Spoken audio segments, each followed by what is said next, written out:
लगभग उसी तर्ज पर फॉर्म बना करके, लेकिन सुख की अनुभूति माताओं बहनों को होगी कैसे? अधिकांश महिलाएं तो उसमें पात्र ही नहीं कि अब की बार मुंह की बात करें। कुछ अधिकारी सीमाओं को लांघ रहे हैं। इस सरकार का भविष्य नहीं है लंबा। हिमाचल प्रदेश सरकार की ओर से खुलेआम आदर्श चुनाव आचार संहिता का उल्लंघन करने की दृष्टि से एक नहीं अनेकों घटनाएं हमारे सामने आ रही हैं। और सबसे बड़ी घटना जिसका मैं जिक्र आज आपके सामने करना चाहूंगा, एक योजना उन्होंने घोषित की है, स्वर्गीय इंदिरा गांधी प्यारी बहना सुख सम्मान निधि योजना।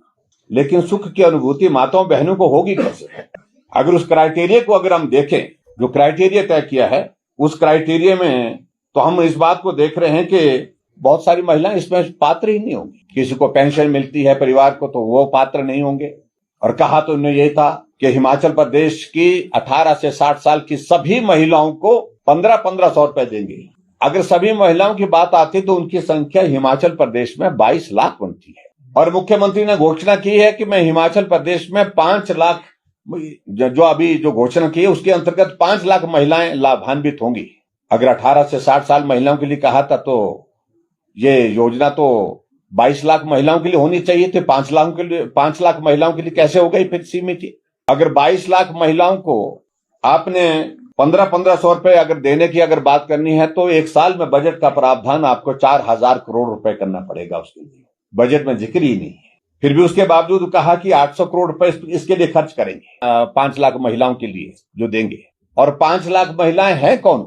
अब जब उसकी जो नोटिफिकेशन आई तो उसमें हमने वो देखा कि वो सारे वो तो महिलाओं का नंबर बहुत कम रह गया इसमें जिनकी पात्रता है। मैं यही कहूंगा कि हिमाचल प्रदेश के 50% आबादी लगभग महिलाओं की, माताओं बहनों की है। उनके साथ इस प्रकार का भद्दा मजाक करना, उनको बार बार जलील करना। लोग विधानसभा के चुनाव में झूठ बोल करके उनसे वोट लिए, लेकिन उनके लिए जो वादा किया था उसको पूरा किया नहीं। आप फिर उसी वादे को फिर लोकसभा के चुनाव में दोहरा रहे हैं। इससे बड़ा अपमानजनक जो है मजाक जो है वो कोई और हो नहीं सकता है। और झूठ बोलने की बात, मैंने हमेशा इस बात को कहा है कि झूठ बोलने के तमाम रिकॉर्ड हिमाचल प्रदेश में सुखविंदर सिंह सुक्खू जी ने पूरे कर लिए हैं।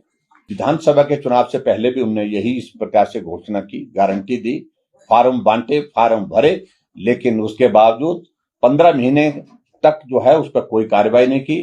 अब लोकसभा के चुनाव आ गए तो लोकसभा के चुनाव से पहले भी उन्होंने वही प्रक्रिया शुरू की है और बजट में प्रावधान नहीं है उस स्कीम के अंतर्गत।